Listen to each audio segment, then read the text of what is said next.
aliweza kukutukuza katika Waisraeli wote, ili wakajue ya kwamba mimi ni pamoja na wewe. Nawe mchana wa leo nimekuja kukuhakikishia ya kwamba Mungu anasema na kinywa chake anakuja kukutukuza, ili wanakijiji wa Githurai wajue ya kwamba ako pamoja na sisi. Haijalishi tumepitia mambo magani wiki hii, lakini Mungu wetu aliyeanza kazi ndani yetu anakuja kutukutuza. Haleluya.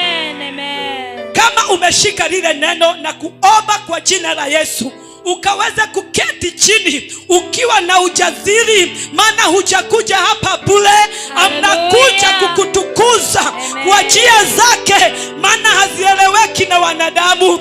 Haleluya. Tupigie Bwana Yesu makofi.